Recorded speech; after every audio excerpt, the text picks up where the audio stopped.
I'm the Senior Director of Education here at Women in Film, and I'm really glad to be here, and we're going to have a really terrific workshop tonight. Web series and shorts, how to pick DIY content that works for you. And I will introduce our experts here. First, Lisa Ebersole is an award-winning playwright, screenwriter, and web series creator who often acts in her own work. She holds an MFA in screenwriting from UCLA, has taught at New York Film Academy, NYU, and guest lectured at UCLA. Her comedy web series, 37 Problems, which she wrote, directed, and starred in, is an official selection of the Austin Film Festival and the Tribeca Film Festival Creator Market. 37 Problems launched on Amazon Prime in October of 2017. Her plays have been produced off-Broadway and regionally and published by Samuel Fresh. She's written hundreds of animated movies for the kids site Brain Pop, on which she was the founding editor-in-chief. She consults for writers, filmmakers, and content creators who are serious about their craft and ready to treat their careers as a business. She works as a script doctor to evaluate clients' writing from professional to non-professional. Hi. Nunan is a former network and studio president and producer of award-winning movies and television.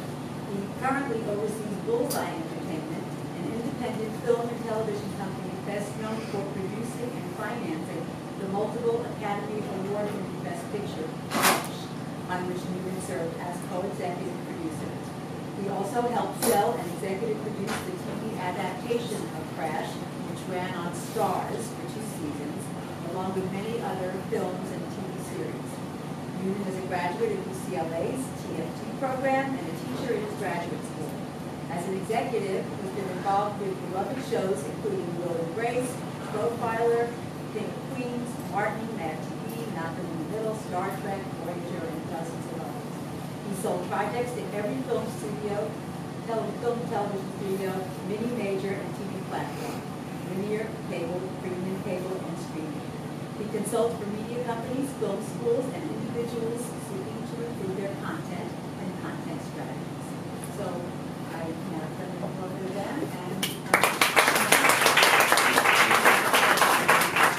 Hey everybody. Hi guys, thank you so much for coming.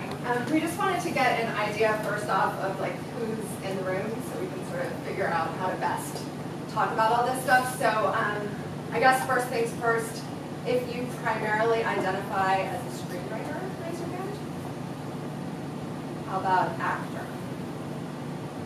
Producer? Director? Multi-hyphenate? How many people have already made a web series? Okay. How many people have already made a short? Okay, great, perfect. All right, that's really helpful for us. Thank you. So we're going to talk about a lot tonight. You know, when I made my web series, it was like Gail said, I was a playwright for many years. I loved theater. There's no way to make any money in theater. So I spent some more money and came out here to get my MFA at UCLA in screenwriting, which was okay, but I really missed making stuff. Like for me, the writing is a piece of the process, but that's never been my end game. So when I graduated, I decided, okay, I need proof that I can write, direct, act, and produce, you know, an entire show. So I wrote the web series, 37 Problems, and it was very personal. It's about a 37-year-old single woman who finds out she has 1 egg left. She has to like find a guy, or get pregnant, or do nothing, and live a different life than she imagined. So it's a comedy, but it has heart and it has some more dramatic elements. I'll show you a little trailer for it later. But my thought was initially, okay, I'm going to do the whole thing in 10 days. And it was my first time doing a film shoot like of this magnitude, so that did not at all work. I ended up firing 2 producers, ultimately producing it myself, and we shot for the 10 days, but we only made it, we did 3 episodes in 10 days instead of 10. And then I thought, okay, the 3 episodes turned out really well, and I was excited, and I thought, okay, someone's going to give me money to finish this. So I'm just going to show this to people, and they're going to realize its greatness and someone's going to want fun dressed. And people would say, it's great, like, call us when you finished it. So after about 6 months of hearing that I needed to finish it myself, I went to kind of plan B, which was to crowdfund and finish it myself, which I did, and I'll talk about that more later, but it was actually, you know, a lot of people have nightmare crowdfunding experiences. I actually had a great one, and it was because I had help, because I hired a consultant, which I highly recommend. And then, you know, again came the question of like, is someone gonna choose me from the pile of web series, or am I gonna have to figure out how to distribute this myself? And nobody, you know, people aren't really paying for web series, unfortunately. Not much money anyway. So I got a lot of people to watch it, and it's helped my career definitely, as like I don't have to prove to anybody that I can do all the things that I espouse because I have evidence. But in terms of, you know, the distribution and the monetizing it, I ended up doing that myself. So we'll talk to you about that later. But that's kind of my story with the web series world, and I know it very well now and have been kind of intimately acquainted with it for about 4 years. So, okay, let's first of all talk about the dream, right? So the dream, my dream, I'm sure your dream, was that, okay, I'm gonna hit the bullseye. I'm gonna make, you know, Awkward Black Girl or Broad City or High Maintenance, you know, something that immediately is recognized for sort of its genius and creativity and plucked and made it to a half-hour show. So that's the dream. So I do want to talk about what makes those shows successful, because you need those ingredients, whether you're going to get picked or whether you're going to pick yourself. So let's take a look at, High Maintenance first. This is the pilot episode of High Maintenance. So that is the beginning of High Maintenance, and it took them, I think he said it took them about 6 months to edit that episode. You know, they did it for $0 and just kind of favors from film students. But when I was shown this by a producer, I loved it, and it was exactly the tone I wanted for my comedy. And when I showed it to Tom, he immediately recognized it as special. So I'll let him say what it was about it that impacted him as a buyer. Yeah, so let me jump on to I just want to say hi again, and I apologize for being late. I did the typical guy move and overruled ways. And got on to Wilshire back at Fairfax, and I paid the price and so did you, so I was wrong to overrule ways. I was trying to be late. I apologize. Thank you for being so patient. Lisa could, I texted her on my way, and I said, just go, because she really can do this whole evening by herself easily. She's really walked this path very successfully, and it's taught me a lot about it. The reason that I'm here is because of my mainstream experience as a buyer. I'm acting kind of as like a compliment to Lisa tonight. I'm actually just here to talk about from the buyer perspective short form content and what pops to buyers for the most part. But the substance, the gravity, the journey is all Lisa tonight. So from the buyer's perspective, like Lisa had shown me other web series before. I'm not as much in it. I'm 55 years old. I'm a typical person in that demographic who, as far as sort of the predictable, I'm not an early adapter of this. You know, I come to it late. And so I was consulting for HBO at the time, and we were talking about a number of different new strategies. And I had created this relationship with Michael Lombardo, who was the president of HBO. And I mentioned to him High Maintenance. And I was teasing him and saying, why haven't you guys bought this thing?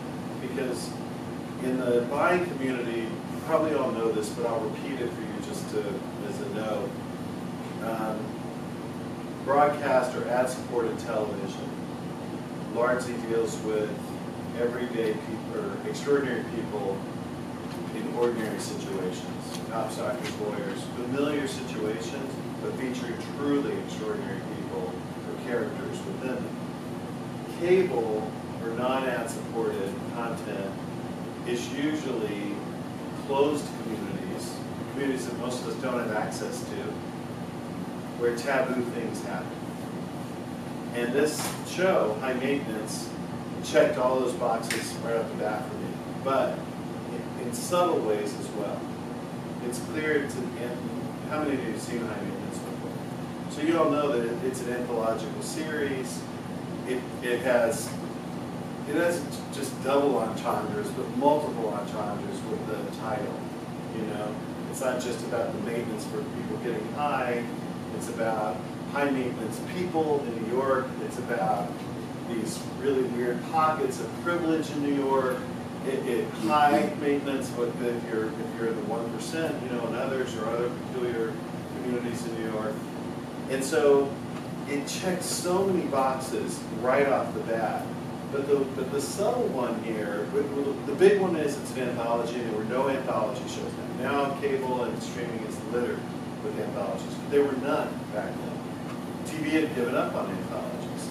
The second thing was, as funny as the show is, as well produced as it is, as clear and clean as the editing is, as sharp as the writing is, wonderful casting, which Lisa will talk about as well, it's a gorgeous show. It looks like a cable show. And it's got big budgets, it's highly produced. And so there are a lot of hurdles to get over for many of you who are here tonight who have produced web series. You've learned the hard way, and in some ways many of you may have already been much more successful than either of us have been with regards to web series or shorts. But if you forgive the expression, the Hollywood standard that has to be met for buyers to take these things seriously is real. It's a real thing. And it made it for not only an excellent conversation and build into, believe it or not, a digital strategy relationship that I created with HBO, but it also is just one more reminder of nothing happens on its own, you know, in Hollywood. Like, if Lisa hadn't shown me not just this show, but many other shows too, there's no way I get the credibility with Lombardo. Lombardo doesn't get the credibility with his staff, and on and on and on. And High Maintenance doesn't get on HBO. You know, it really started with Lisa. You know, so in any event, it had to have all of those elements, though, for them to even consider it. It had to be an original franchise. It had to look and feel like a cable show. It had to be in a closed community where taboo things happen. I think that's just even the beginning. So we'll talk about movie stars and other people, but those were the key elements. Yeah, so the other thing that it had, which is, I guess, pretty obvious, but it becomes really important with web series, is it had a built-in audience because it's about weed.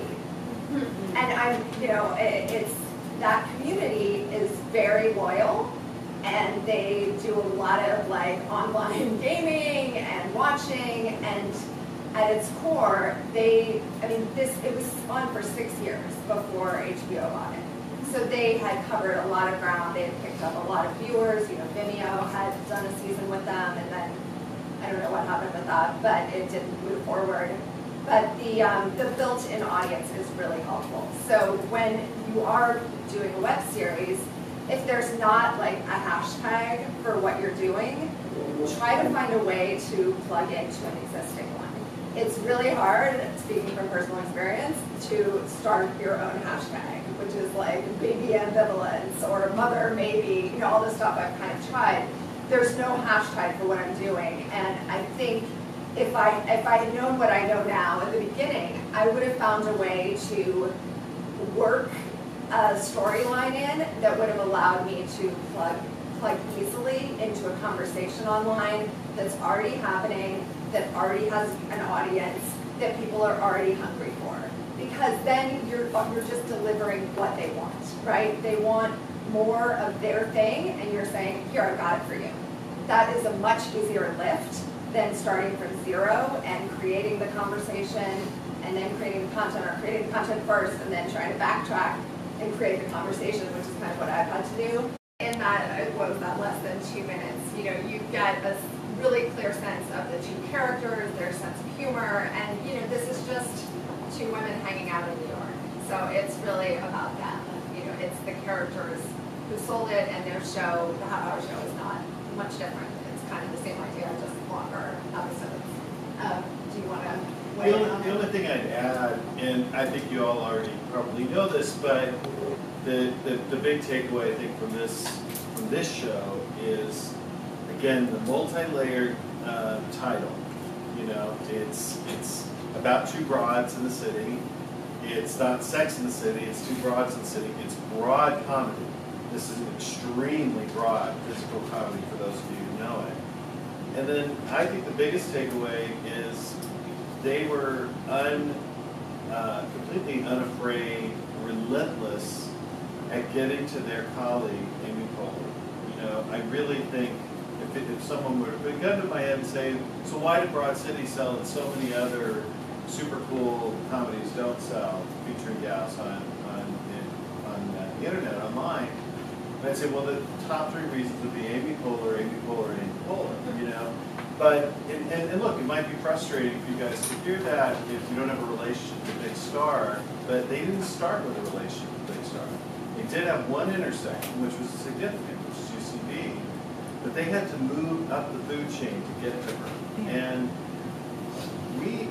this is a highly curated conversation tonight. We wouldn't bring up Amy Poehler, we wouldn't bring up UCB if we weren't addressing an audience of people living, working, and transacting in Hollywood with not just 6 degrees of separation, but often just 1 or 2 degrees of separation. So if some of this is sounding new age or motivational or Tony Robbins or anything else, I'm all for all that stuff. And I know Lisa is too. We're just here really to kind of affirm those things for you, because more and more, as you guys know, you got to have a big gun behind you. And candidly, I think with High Maintenance, this isn't, I'm not saying this about me, but they needed someone to endorse them to the president of HBO, and no one had endorsed them yet, you know. So that was kind of kismet, but Amy's endorsement was everything in this case.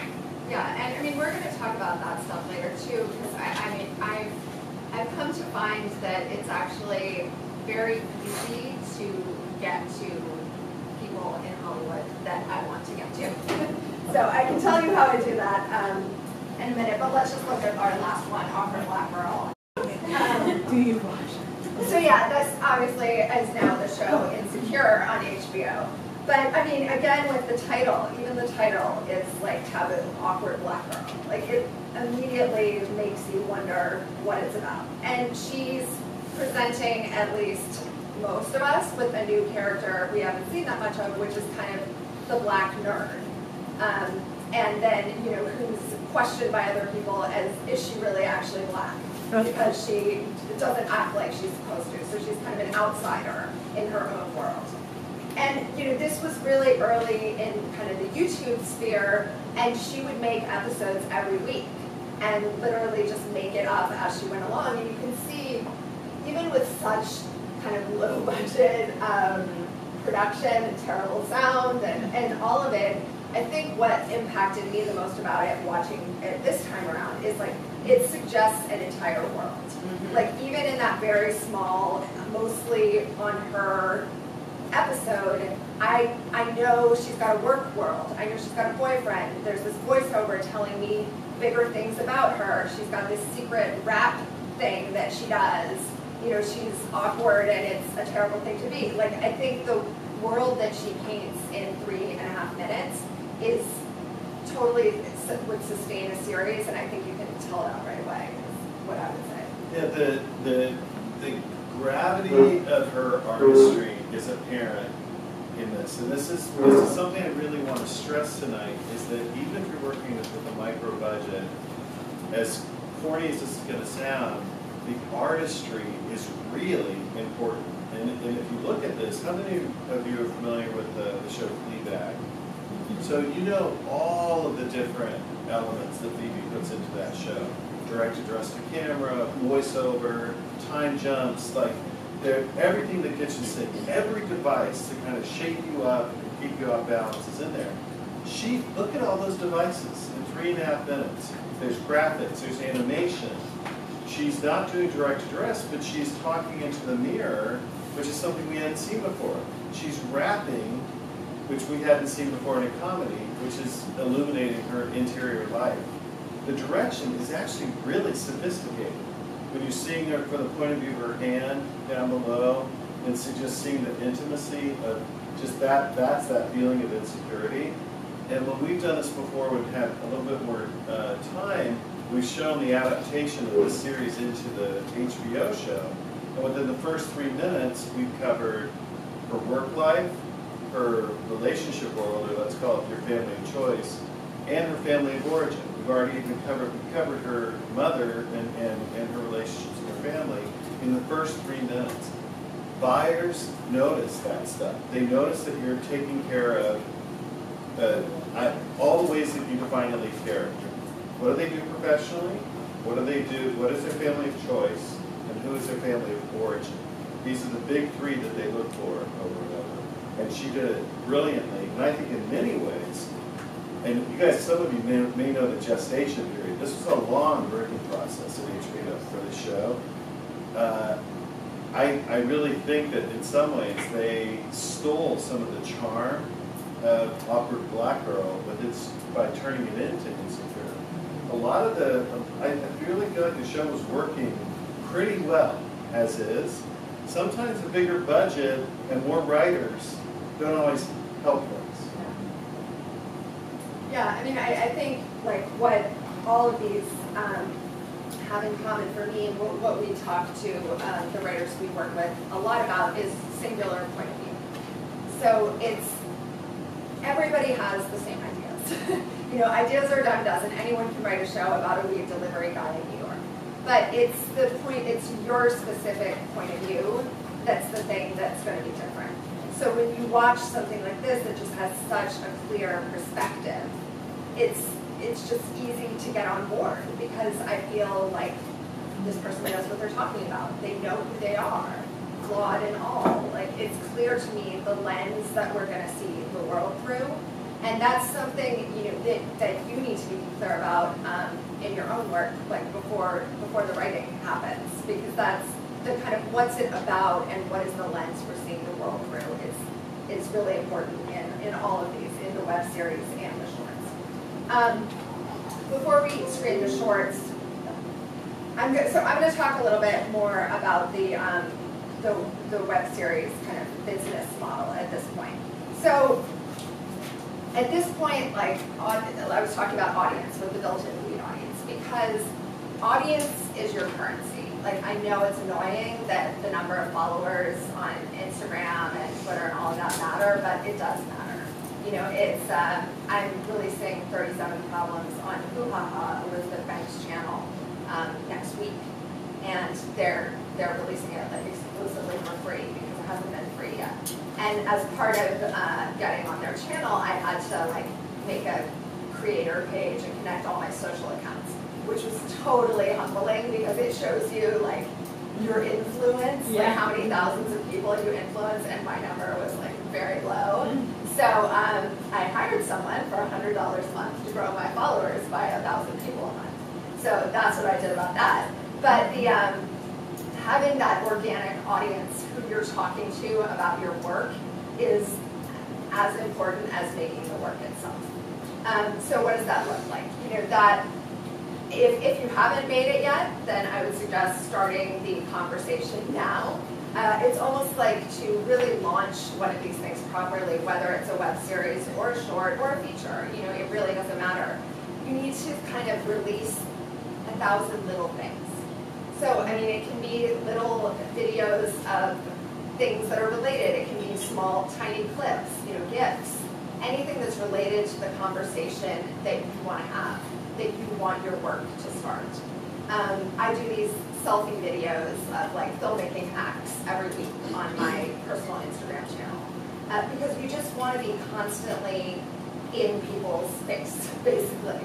And I know that's like, as artists, there's like so much shame and like, oh, I don't, my friend would say to me, I can't share this. I've already posted 3 times this week. It's like, okay. But if you were a Silicon Valley business person who had a startup, you would think nothing of posting every 2 hours about your business. Like, that's good business. And I think, as creators, like a little bit we need to get over it because we're in business. And business requires that you put yourself out there and market. And that's what engaging people on social and starting conversations, around your work.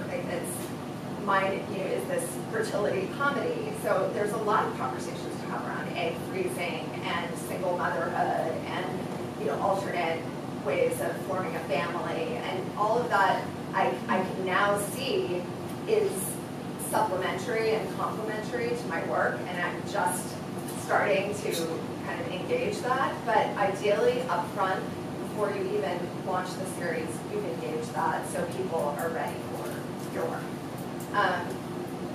Because nobody's going to do the audience thing for you, and that's what also all these 3 series had in common is that by the time they were plucked, they had proven that people really loved to watch them.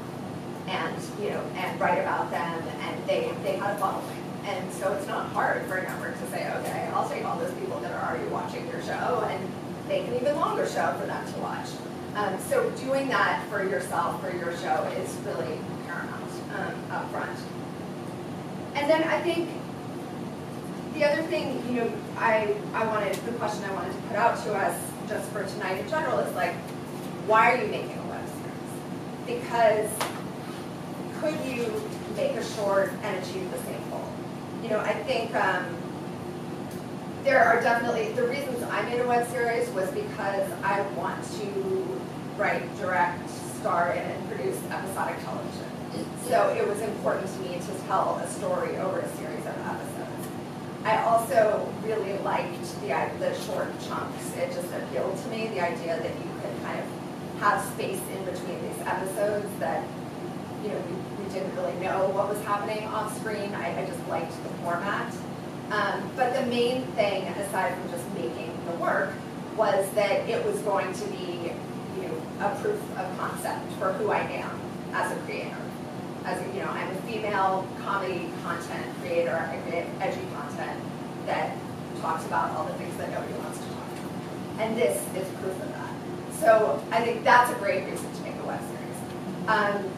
If you just want to show that you're a great writer or a great actor or a great director, you might not need to make a whole web series. I don't know how you feel about that, but you might be able to just, and we're going to show a couple shorts, achieve that by making one awesome short, which is a lot less expensive, usually. Do you agree with that? Yeah, but I can jump in there. Yeah, go ahead. You can jump in. Well, basically, Lisa and I talk about web series. It's like, look, we're showing 3 shows from the Jurassic era, basically. This was at a time when the competition was a lot less. Everybody wanted to become Lena Dunham. They had all had heard, like, oh, you can make a web series, it can become a cable show, maybe even a network show. And now the world's completely changed. It's gotten totally saturated, and the competition is really, really big.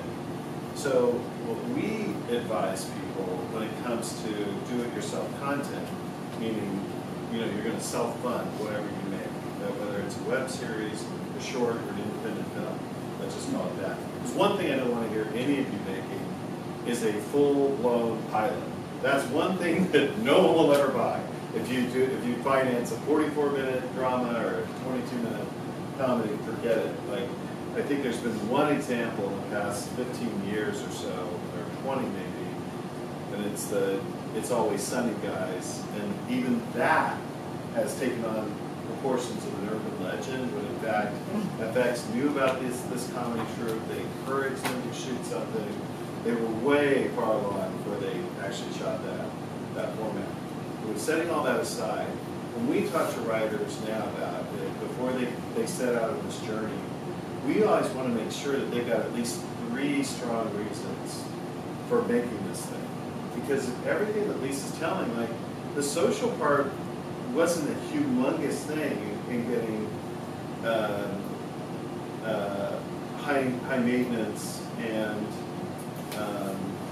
what's the second? The Broad City on the air. It mattered, but what mattered more is that these networks knew that these were clustered communities that really cared about this subject matter. The issue today is really like, okay, let's say that you raise $35,000 or something for your web series, or maybe for your short, or maybe you can set aside that dough for it. These days, our feeling is you better, in that budget, at least 5 or 10,000 of that better be going towards marketing and social. Maybe 10% of that has to go towards you, just keeping you kind of the business and alive during this process.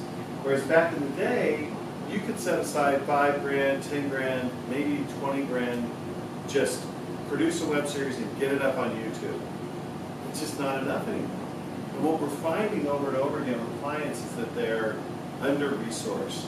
They're only thinking about, I just got to get this thing made. And we're almost like loving parents saying, just hold on a second. You know, like, what else is this going to serve you? Because let's treat this like any other creative endeavor. I mean, there's a 95% chance that nothing's going to come from this, right? So what other purposes is it serving? Is it going to help your writing career and your reputation? Is it possibly going to lead to a feature assignment? Is it going to lead to some other kind of thing? But if you're just trying to get this thing onto YouTube or on Amazon Prime, and that's your only goal, and you're going to spend a year plus fretting about it, is that a good enough reason to do it, or would a short serve pretty much the same purpose? Because as we all know, like, when everyone's zigging, you guys got to zag, you know? So when everyone's out making those web series, what does Frankie Shaw do? She makes a short instead. So, how many people have seen Smells on Showtime? So we'll watch just a little clip of the short that spawned the series. This is kind of verbatim what is in the pilot. But you know, I mean, obviously she's got a hugely famous actor in there who was on Silicon Valley at the time that this premiered at Sundance. She's been all over the place, even if you don't know her name, you kind of know her face. And you know, it's like, if you can do something, especially in comedy, or I mean in any genre that people haven't seen before, I mean that's the goal. Like, I've never seen someone fucking in a bed with a baby leg sticking out, and like that kind of moment, just, yeah, that sells it. You know, it's the, what are you bringing to the genre that's entirely new, and she shows us right there. And again, like the complicated character, just in such a short time, a character who, you know, she asks him to bring chips. There's some kind of weird eating thing, and then she's got plastic surgery scars, and what's there, marks, and what's that about? And, you know, the baby in the bed, and now she's worried about her vagina being stretched out. You know, you get a sense of this kind of neurotic character, and you know, we don't know what her job is or what her family situation is in this short. You know, it's really just focused on her neuroses. So it's just super sharp and small and a character study, really, I think. Yeah, and she knew that she can't compete with girls, with young women who are 10 years younger than her, killing it on YouTube. So how am I going to stand out? I'll do a short instead. I'll do it the old-fashioned way. I'll just premiere, I'll call in favors from my fancy friends, and I'll go for it. But again, we're seeing a theme here. First, it's the title. That title grabs you. It's a forbidden title. We all know what SMILF stands for. How do you pay that off? with a lot more depth than you expect. No one expects her to have an eating disorder. When you see her on camera, you're like, gosh, she looks sort of like a normal, healthy, beautiful actress. Oh no, I've got eating problems, I've got body issues, and I certainly have an unhealthy relationship with my son, where I'm living everything. So, again, it's not necessarily a closed community, but if you want to use that umbrella for cable, SMILFs are typically people that we don't get exposed to, that were that world in broadcast television very often. And certainly, the short displays, taboo things are going to happen. One thing after another is going to happen. If I had been advising her on the edit of this, you know what I would have suggested? Don't even show the kid at first. Don't cover him up. You're stepping on the joke. The joke is when there's an arm, like what? Or a leg, or whatever it was. That, I think, would have had a much bigger impact. No conversation about Larry, nothing, you know? And I think it would have really just been moving and grooving that. So, anyway, but again, we take a lot for granted with that short little scene there. It's beautifully produced. It's beautifully shot. You look at the lighting, you look at everything, it feels like a feature.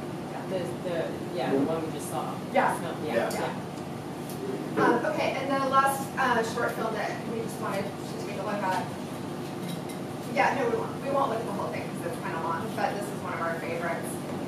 It was the Duplass brothers' first short film that got into Sundance, and it was after they had tried and failed to make at least one feature and spent like $75,000 and hadn't gotten anywhere. This was 4 years later on a day when they were depressed and wanted to quit. They just took their dad's home video camera and made this. So the quality is really crappy, but favorite short of all time, just because it's like so brilliant in its simplicity, and it's, you know, it's proof that you can spend $50 and make, you know, a short that won Sundance. Like the humanity of it is so raw and real. And no, it didn't get turned into a feature film or a TV series, but it, you know, endeared them to Sundance, endeared them to the industry, and people wanted more of their brand of humor. And it was, you know, the jumping off point for everything that came after. They were on the verge of quitting as brothers, as teammates. They had just about given up. These were middle-class guys in Texas who, I believe it was much more than $75,000 that they had burned through. Friends and family money, several projects, a few things that they had self-produced.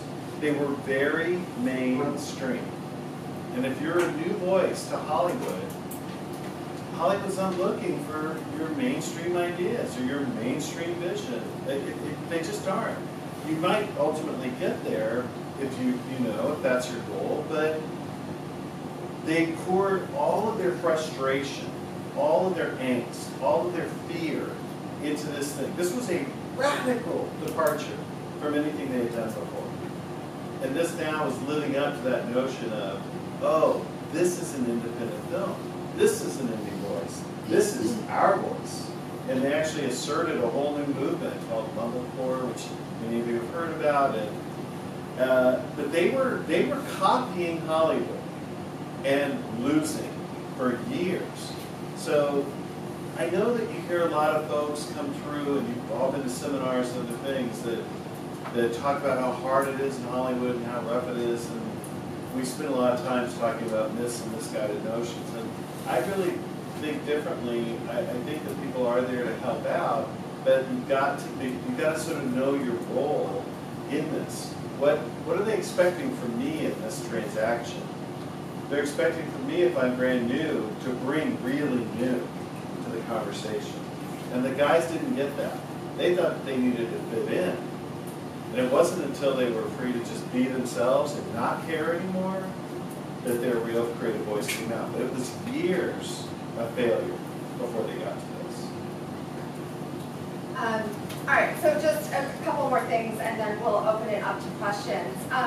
So So I want to pick up on what I was saying earlier about who's made a web series again? There were enough of you that okay. So I'll address this. So the distribution model, if you're going to do this yourself, say you're not one of the lucky few that gets chosen. You've got a web series, it's done, and you want to try to monetize it. Okay, there are ways.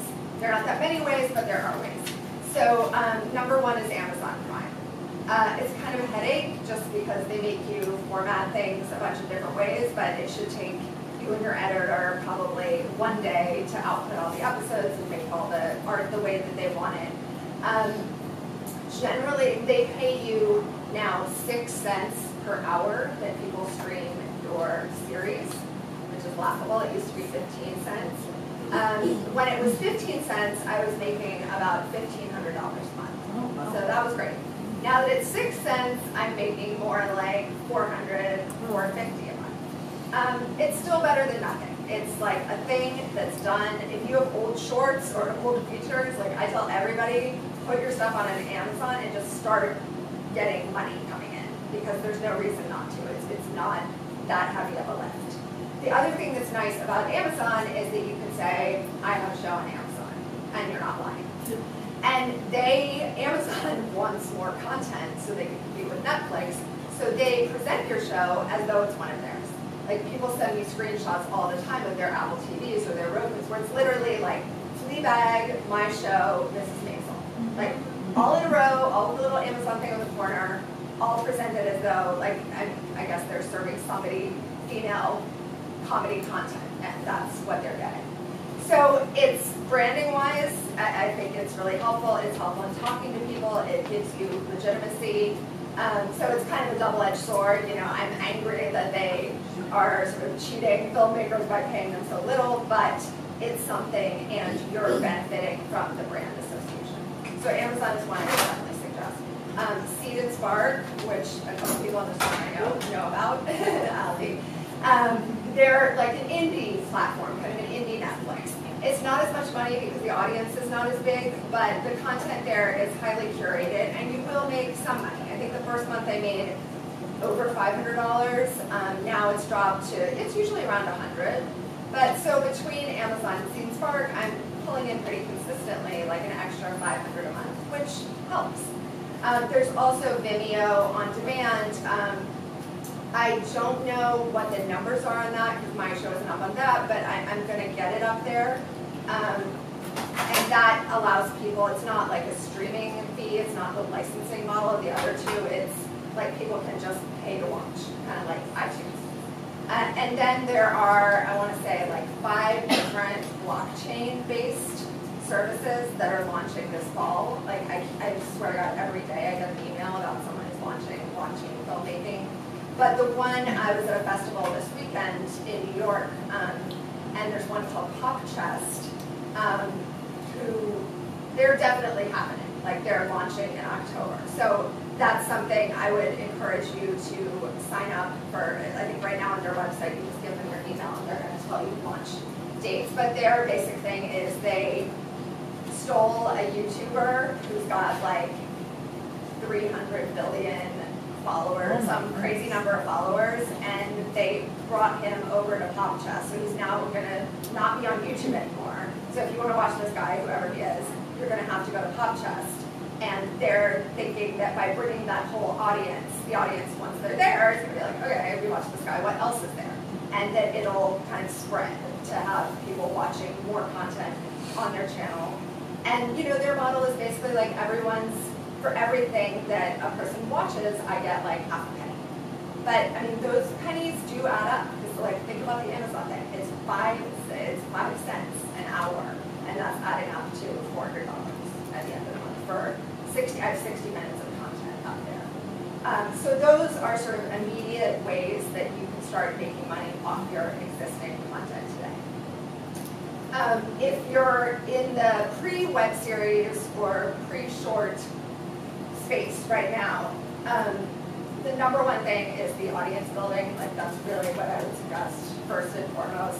I do probably about 2 to 3 hours a day right now of audience building on social channels, and I'm just constantly coming up with new ways to cut new pieces and market my content and join conversations on Twitter and Instagram, just constant regeneration of different angles with the existing content I have. So I'm just cutting new pieces and making, Photoshop new images every single day. And that's really part of the process. In leading up to, if I were going to do like a new web series today, I would be creating that channel well ahead of time. I would say at least like 6 months if you can, plugging into those hashtags, and then just doing everything, like interviewing cast members, interviewing random people about the issue, just to get people talking and just to get stuff kind of rolling and to have fun with it, because it should be fun at the end of the day. So then it's the money part, which is like, how much do you need to make a web series? You can make a web series for almost nothing. I mean, High Maintenance, they really did not spend a lot. They just called in a lot of favors. I'm still a New Yorker. I'm not I've been in LA very long, so I don't have favors to call in. And I also, for me, I feel uncomfortable asking people to do things for free, because I think our industry just has way too much of that happening. So I'm not willing to have even an intern work on my set for free. So I pay everybody minimum wage, which means that I've made 60 minutes of content, and it cost, from start to finish, $50,000. And I paid everybody at least, $125 a day. So you could do it for a lot less. Obviously, my episodes were also, they were on the longer side. They were between kind of like 6 to 9 minutes, and the look of it was really important to me. You can do a This Is Drawn web series. You could do a web series that's really contained for very little money, and it can still be awesome and still have impact. So I don't think, don't limit your vision, but also find creative ways of serving your vision, because I definitely don't recommend putting your own money into projects. And if you are going to crowdfund, like Tom said, please put a salary in for yourself. Like, that's totally legit, and it's actually responsible, because you're going to need to work a lot on this project, and you deserve to get paid for it. The crowdfunding is kind of like a whole different lecture, but the thing I will say, like the tips I got that made it fun and exciting rather than a total slog and the worst experience of my life, were that I emailed, about 6 weeks before I launched, I emailed my nearest and dearest, which were like 50 friends and family who really know what I'm doing. They followed my career, they love me. There's no question, like, when I say, this is my new thing, they know what that means. And I basically said, this is my new thing, and I shot the first 3 episodes, so I had, a little trailer cut together. And basically, I'm gonna launch a crowdfunding campaign. Can you show up on day 1 and support me? And at one of these levels. And then I had different monetary levels. So before I even started crowdfunding, I had secured almost $14,000 of pledges from people who pledged on day 1 that they were going to contribute this money. If I had only, and the crowdfunding algorithm is, you can raise 3 times whatever you raise in the first 72 hours. That's, for whatever reason, kind of the algorithm that works. So I knew up front, okay, I've got $14,000. So to raise, I wanted to raise $37,000, which is a nice number, given it's called 37 columns. And I thought, okay, if this thing about the 3 times is true, which I'm trusting it is, everyone tells me that, then I can get there. If I'd only gotten $5,000 pledged, I would have adjusted what I was doing. I would have still done it, I would have still made something, but I would have changed my plan, because I couldn't have made my series for $15,000. In my opinion, with the crowdfunding, do not ask for less money than you need. Because if you don't have what you need, you're not going to get to make it anyway, and there's just no point in lowballing yourself. I say, like, really do a budget, know what it's going to cost, and ask for that amount. And at whatever scale you want to do it, but ask for what the real amount that it costs, because you're not serving yourself or anybody by lowballing that number. And then the other thing that made it fun was when I thanked people on Facebook, I told stories about how I knew them. So it was like, thanks so much to Jenny, who was my tennis partner in 2nd grade. Like, she looked way better in a tennis skirt, and now she like has 3 kids, and I'm alone and single in LA. Thank you so much for supporting me. But these stories, people started to anticipate, like, oh, what is she going to say about me if they contribute? So it became kind of a game, and I didn't really realize like that anyone was reading them. And then a friend of my sister-in-law contributed, and I posted her thank you, but I accidentally like posted it to her page and not publicly. And I get this text from my sister-in-law like, "Where's Sarah's thank you?" And I was like, it's on her page. You didn't share it publicly, and it's people were watching it, and that still blows my mind that anybody cares, but they really do, and people come out of the woodwork to support you because not everybody is doing what we're doing. Like, it is special and unusual in most of the world, not in LA, but in most of the high school that I went to, like, there's nobody out there doing this except for me in my year. So it is special, and it is. The last thing I want to say about that is, asking for money is humbling and can be sort of shameful. And I love this thing that Richard Walter, who's the head of, he just retired, but he's the head of UCLA's screenwriting program, said he was very upset. He was always telling these crazy stories. And he was very upset one day because some really famous alumni, who wouldn't tell us who it was, had died. And the guy, he was an alumni of the film school. And he left his money to the medical school because he had cancer and got treatment there. So he left his fortune to UCLA Medical instead of UCLA Film School. And Richard was furious because he was like, the film school is as important as the medical school. Like, nobody thinks it is, but it is. And that day when I was sitting there, because at first I was like, no, it's not. My brother had this autoimmune disease where he almost died about 10 years ago. We lived in Johns Hopkins for 3 months. And so in between like chemo and steroids and brain surgery, what were we doing? All of his friends had sent us DVDs from Amazon. So we were watching Curb Your Enthusiasm and Ratatouille and 30 Rock. And those shows and movies got us through the time between decisions and between actions.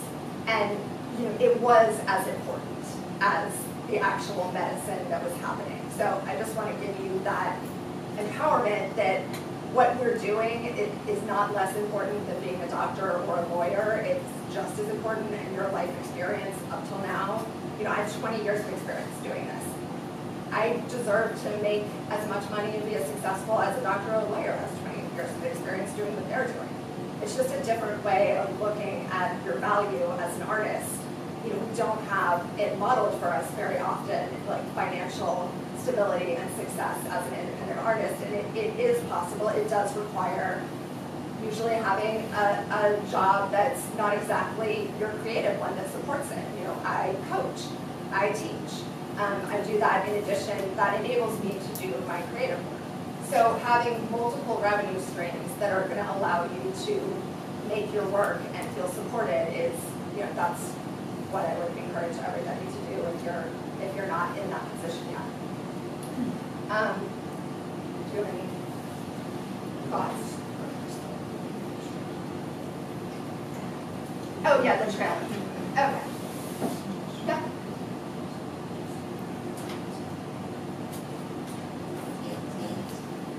Oh, you want me to try that?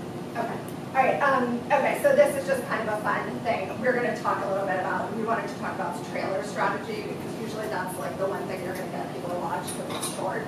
So I had an agent who was a what? Sure. Okay. I'm not going to say anything. Show the trailer. This is just storytelling coaching. I'm not controlling her. This is it'll pay off. An agent, who had met socially, because he was like, I want to help you. I want to get your show out there. So I sent him this, and his response was, he was like, yeah, it's really good. It seems like an acting reel. It was like, ideally it would be under a minute. It's too long. I want it to be under a minute, and I really want it to pop. And he just kept saying, just like poppy, pop. And I have no idea what he was talking about. But I didn't want to say that. So I was like, okay, so less than a minute and pop. And I went to my editor, or wrote my editor a text and said, you know, we need to cut a trailer that's under a minute and it needs to pop. And like expecting him to know what pop meant. And he called me like 2 seconds later, like, what the hell does that mean? What's pop? I was like, I don't know what pop means. So anyway, we sat down together, tried to figure out what pop meant, and I was so annoyed by all of this because I was like, why can't he just send my trailer? But I was very happy with the result, which, you know, was like another $200 of editing cost, but worth it in the end. So what does pop mean? You'll see what pop means. Yeah. So that was the most. That was the first That was one. the trailer Yeah. everyone loved until an industry person weighed in and said, yeah, no. And so she swallowed her pride, went back to her editor, this is the result. So yeah, apparently that really popped, because that was the first thing he said to me. The pink screens. But yeah, I mean, obviously the editing is much faster, it's much tighter, it has more personality, and the great thing about it being less than a minute is that it's much more shareable. You know, I can share it on Instagram, I can share it in any medium, and when I'm out meeting people and networking, when they ask me what I do, I can say, do you have 59 seconds? And of course, nobody says no, and I just write it for them, which is, it's a really easy ask. So the trailer has really served me, and I'm grateful for his advice, even though at the time it was annoying. Yes. How did you get the pull quotes before it was out there? It was already out. Oh, okay. It was already out. I was just trying to, you know, nobody's going to sit and watch the whole series. Yeah. Unless Oh, when there's you were a trying to trailer sell that's it. Held them. I was just trying to get people to watch it. Yeah. So I needed a really snappy trailer, and I had the pull quotes. I had the press. I just hadn't thought of like using it in that way. You know, I don't know why. It kind of occurred to me. Do you want to say anything else before we open up the questions? No, I'm so inspired by Lisa for so many reasons, but one of the main reasons is that you may have picked up on this throughout her lecture, is that whenever she didn't know how to do something or needed something, she'd always ask for help. She'd always ask for someone else, and they're expert. And over again, we're hearing it with the crowdfunding, with social media, with an agent. You know, like every time she's asking for help and going through it. I knew her through this whole process. She had never produced a web series before. She had never crowdfunded before. She'd never done any of this stuff before. Now she's getting asked all over the country to speak up at it as an expert, you know, and she's still learning about it. But it's to me, that's the biggest takeaway, is that as she's asking for help, people are giving it to her, and they're giving her really important stuff. Like that thing, 59 seconds. You have 59 seconds for me to show you something? I mean, of everything that you picked up so far, like, that's killer. Whether you've got a web series you want to show someone, a short film, an independent feature film, everyone's got time to look at a 59-second trailer. So, anyway, that's it. So we'll do Q&A. I'm just going to pass around, this is an email list. If you want to receive emails from us, please sign up. If you don't, then don't. And there's also a flyer for consulting. If you want to contact us, do you have one to do? Okay, so we'll just, I will email everybody who signs up for the email list and give them both of our personal emails so you can reach out to us. So that'll just go around while we're talking. Yeah. So when you distribute yourself on Amazon Prime and Seed and Spark and Vimeo on Demand, are they exclusive? Can you switch? Oh, so your agreement with Amazon is completely separate. Yeah, the only one actually of the three, the Seed and Spark requires that you not have the content for free anywhere if it's being behind a paywall in Seed and Spark. They don't care if you have it behind other paywalls, but they just don't want people to be able to go to YouTube if it's up there. But with Amazon, they don't care. They just want your content, so it looks like they have one. And then, so with Seed and Spark, if it had already been free, No, then that's you okay, take as long it down? as it's not, yeah, you would just Okay. unfree it before you Got it. Okay. go up there. Yeah, and it's, you know, I mean, they're great people to work with. So now my thing is, my series is launching on Hoo-Ha-Ha next week, and it's going to be free for 4 months. So it's not going to And that's through them? Yeah. Oh. No, that's just through, Elizabeth Banks, Oh, her okay. production company has a submission, and I submitted it.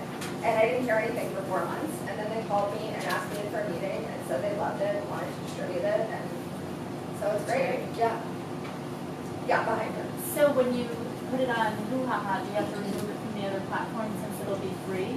No, I just have to remove it from Stevie Spark because they have that requirement, but the other platforms don't have that requirement, and Hoo Ha Ha doesn't care if it's on paid platforms, as long as they're the only free place.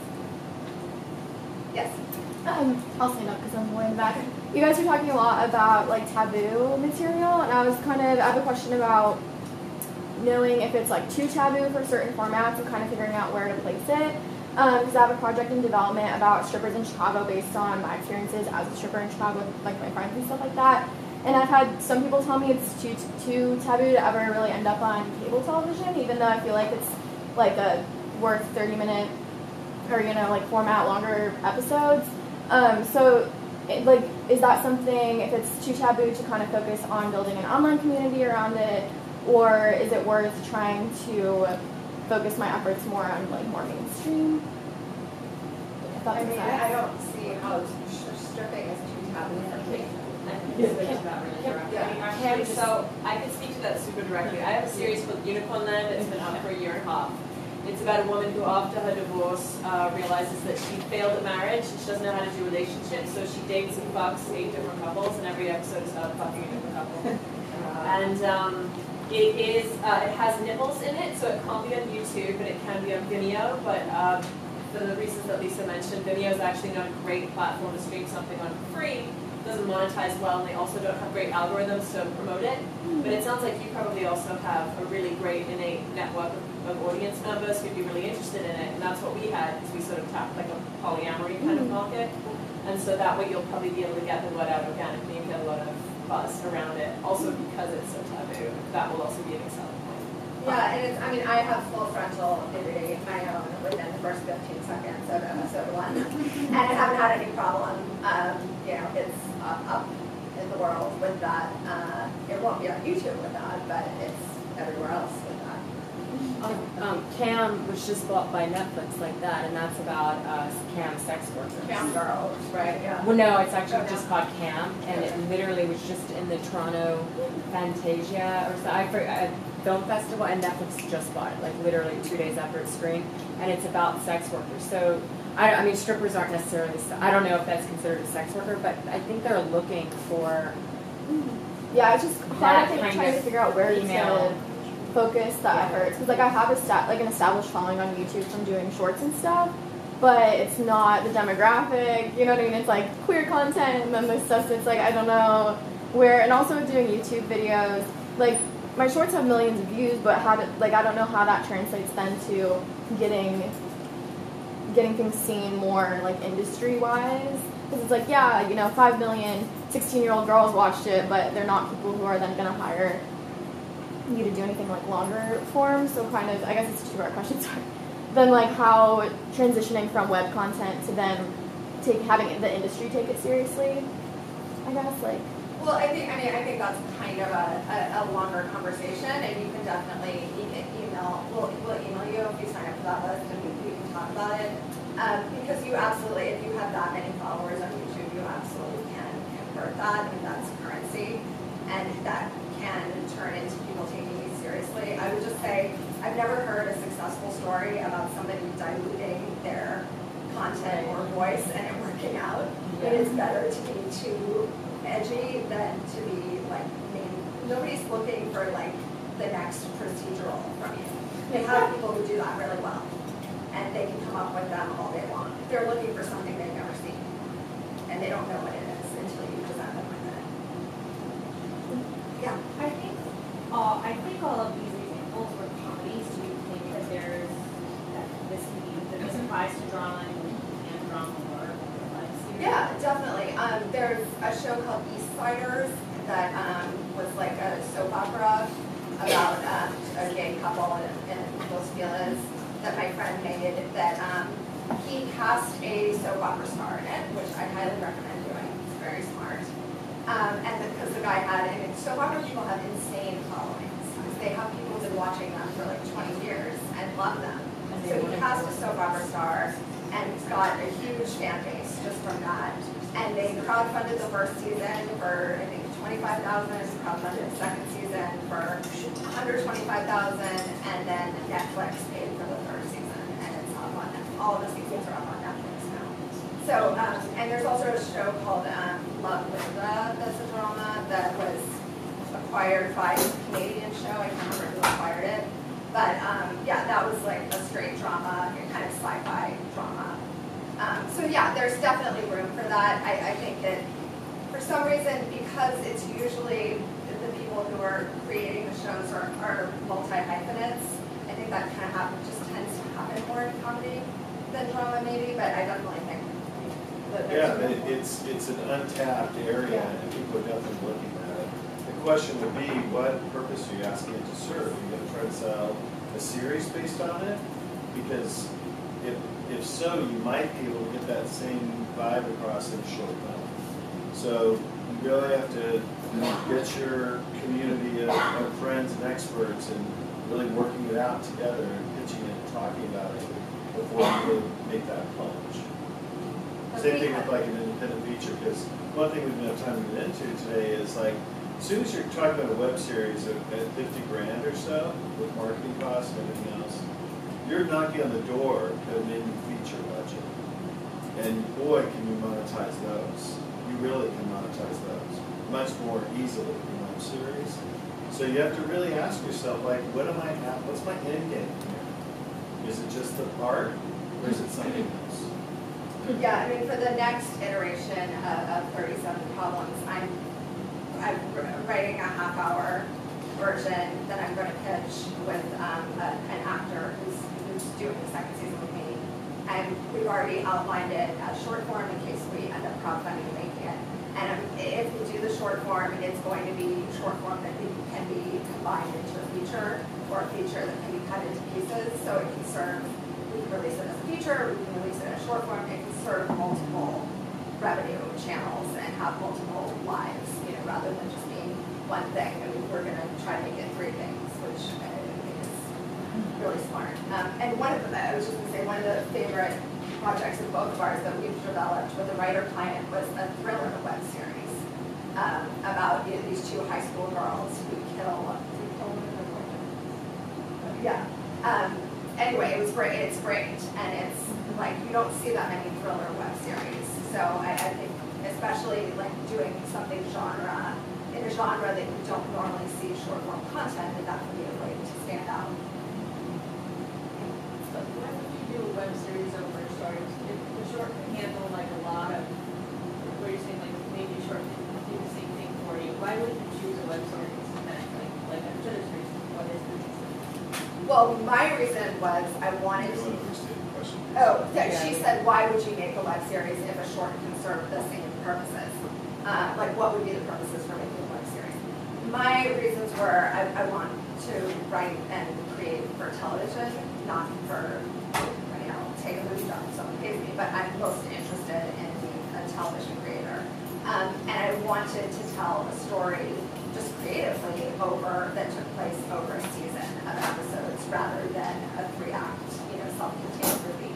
And it was just something I've been wanting to do for a long time. So for me, like, it was my creative desire to make a web series. So if you do a short television both, like there's a bigger feature. No, it could, but I guess my end game was not to just use it as a stepping stone. I actually wanted to make the thing, like that was important to me, to actually produce the content and tell this story with seeing my vision through. So I succeeded at doing that, whether it has a life beyond that, I don't know, but it definitely has also served to be, like I can get a meeting with almost anyone I want to by, saying I have a series on Amazon, here's the trailer, it just creates legitimacy.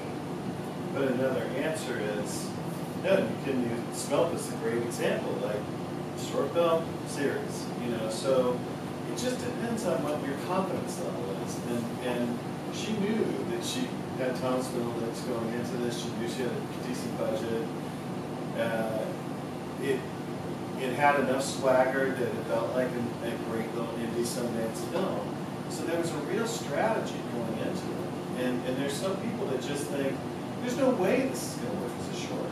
It just doesn't have broad enough shoulders or whatever kind of creative thinking that's going on.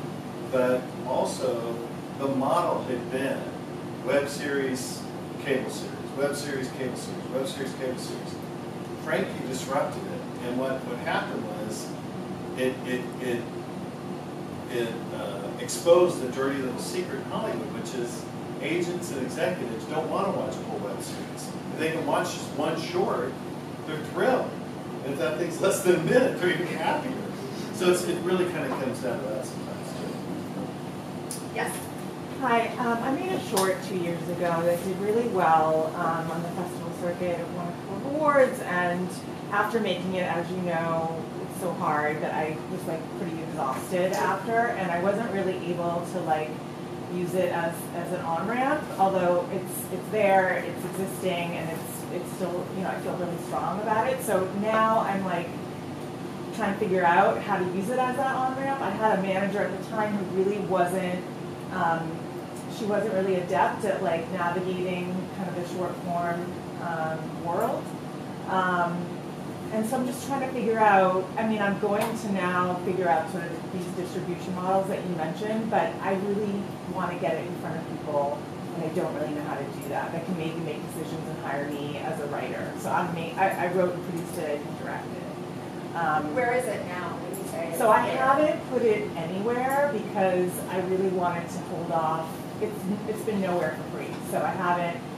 It's just been, I haven't really. So it was seen at festivals, but Yeah, it's never been seen online? Yeah. Oh, so you can launch it? Yeah, I can launch it. I've been holding off because I wanted to sort of have the time to like come up with a strategy, but I don't really have any muscle behind me. You know what I mean? Like there was a little bit of interest from Refinery 29, and then Condé Nast contacted me, and I had a little, you know, it was at Palm Springs and Montreal and some like pretty good festivals. But I don't really know exactly what to do. I mean, yeah, I don't really know exactly what to do now. I mean, it's like the audience building thing is where you should start. I mean, I don't know what the subject matter is, but whatever it is, start those channels, start all your social accounts, get those moving and grooving, so that when you send out, you know, a press release that it's launching and people go to look at your Instagram, you have a following. Yeah. Because it matters. If you have any festival awards, of course that's like helpful on the trailer or whatever. But I mean, you're essentially, nobody's seen it. Right, It's only a festival. So you're like, it's as though you finished this yesterday and you're launching it for the first time. Yeah. So yeah, I mean, you would do all the kind of pre-launch steps, which is audience building is the most important one. Getting all your cast and crew that you can to be sharing the same content that you're putting out, and releasing content every single day up between now and the launch. To get people, you know, it's like, okay, press send, I launched my web series. Yeah. Nobody knew that it was coming. Right. You have to let people know it's coming. So by launch, do you mean when I do get all the ducks in a row for the Vimeo and the Amazon Prime? Is that what you mean? Yeah. Yeah. Yeah, Okay. the day, you know, pick a day, I would pick a day, you know, not too far in the future that you're going to launch and get it scheduled on those platforms. You can decide what day it'll go live and then start publicizing it with your social channels. And one thing I would add, this is like sort of a case study here for a second, right? And please, saying all this with love, right? So the thing that you forgot to tell her about is that muscle you have behind her. Tell her about that muscle. So she had no muscle behind her. There was no, Lisa's gotten every single job, and I've sold 90% of the stuff I've done with no agent, no manager, no lawyer. Yeah, I don't have an agent, I don't have a manager, and what's the other thing I don't have? Lawyer. I don't have a lawyer, but there's another thing. Oh, and I'm over 40, yeah. Yeah, and so the thing is, it's like, she reached out to everyone to just help her. Oh, yeah. Just like, okay, who's my social media consultant? Like, I was blown away when she told me she found someone to get 1,000 followers a month for $100 a month. And they're like real followers. They're not You like know? farms of people. But, that are like- and Lisa has gone through several publicists, and they sucked, you know. And but everything was just trial and error with asking for help, but she always paid. She always paid people. Sometimes it was a few bucks, sometimes it was a lot, you know. But it all came together ultimately. And I suspect from what you've shared with us, you've had higher profile festivals than she has, you know. It just takes a village. Yeah, it does. In the back. So can you expand on what he said? He mentioned consultants a couple of times, Yeah. right? So we can have some clarity about what you do as a consultant Yes. and the social media and you mentioned crowdfunding consultant. Tell me about how that came about. Yeah. So I crowdfunded on Stevens Spark, which is a crowdfunding platform for film only.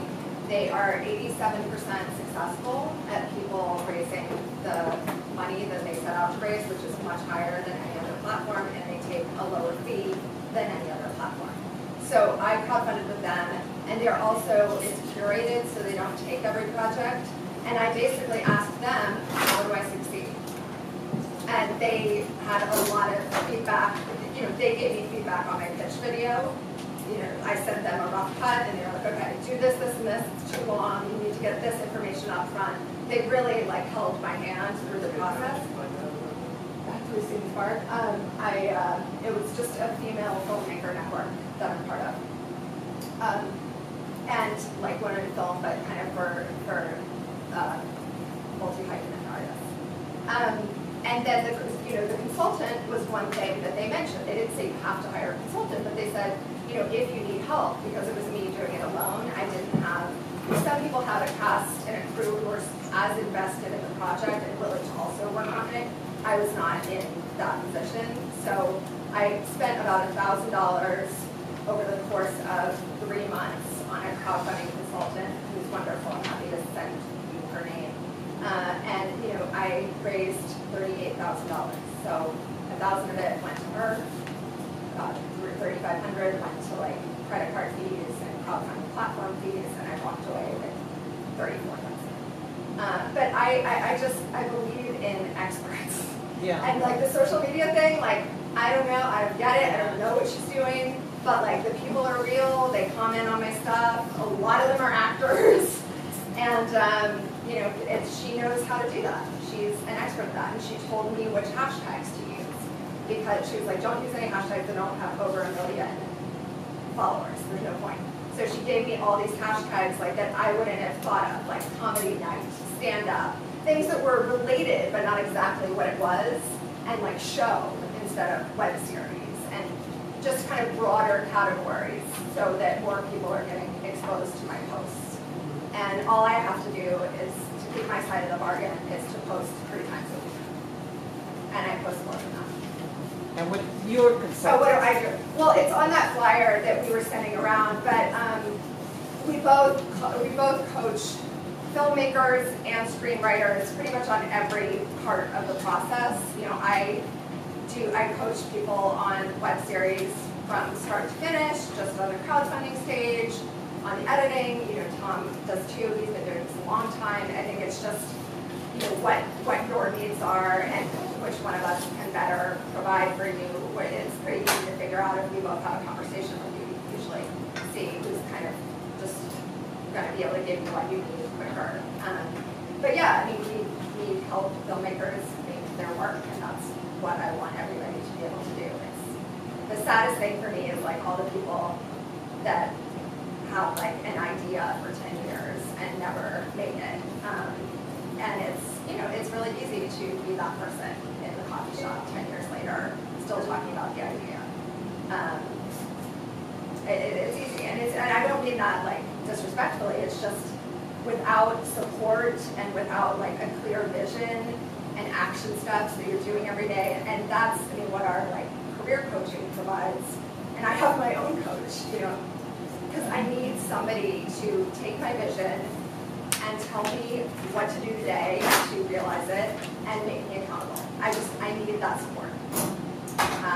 You know, I also go to therapy. So in all areas of my life, I'm happy to listen to experts and try what they say. Yeah. Great. Thank you. Yeah.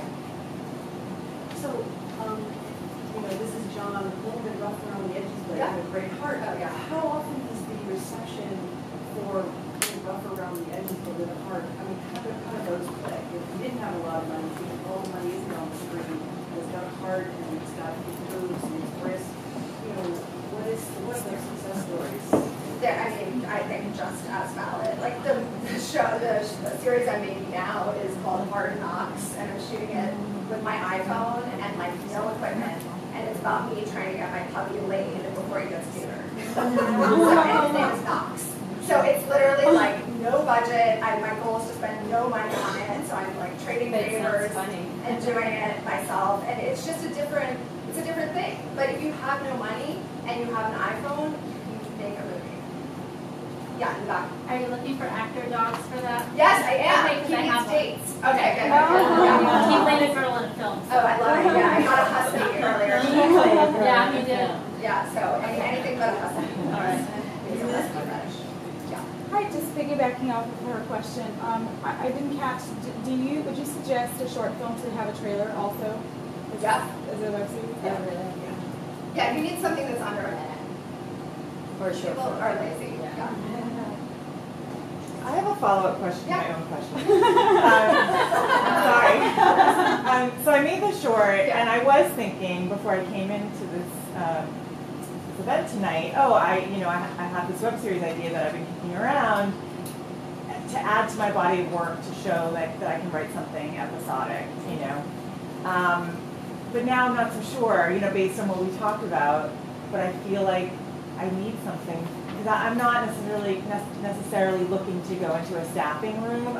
I'm more in the camp of like trying to sell something and develop it. So. But sell something for TV. Yeah. Or For TV. Yeah. I mean, I'll sell anything, but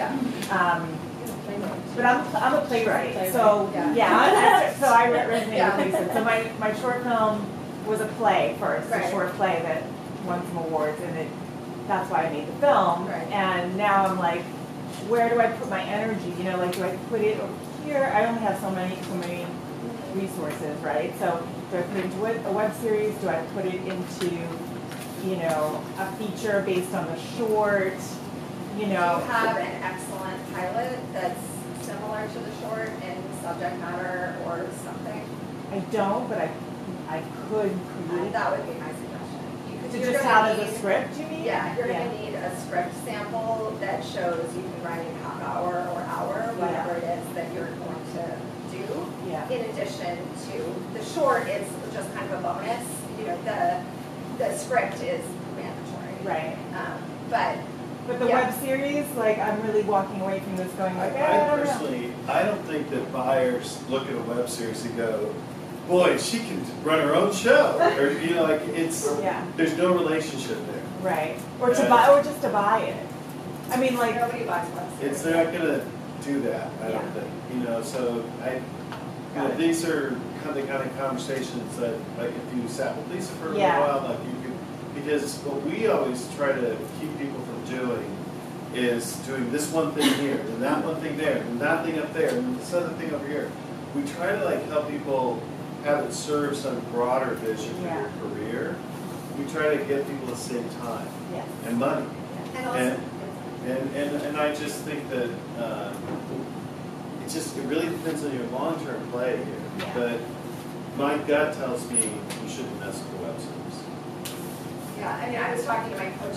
The other thing is just to, you've got to brand yourself, right? So it's, I have my one sentence that I'm a female comedy creator who creates edgy content about the things nobody wants to talk about. If I went off and made a thriller tomorrow, that would not be serving my career purposes. And I literally had my coach say that to me today. He was like, okay, so you're on board, this is what you're doing for the next 12 months. You're fine with that, you're happy, and you're excited about it. It's you don't have some secret desire to write, the next Get Out or something like that. No. I think you have to be honest about who you want to be and what you want to be doing, and then make that your brand and have everything be supporting that. Right. Everything that you write, everything that you make, everything that you post.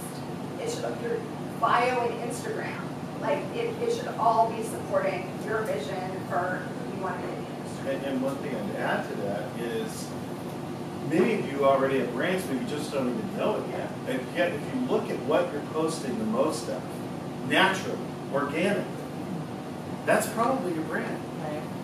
You know, you don't have to work really hard at this. It's something we always are espousing, like, let's make this as smooth and easy as possible. If it's really creating a lot of effort and angst, like, it's probably not where you want to be. Was there one more question? Thank you. Sure. Thank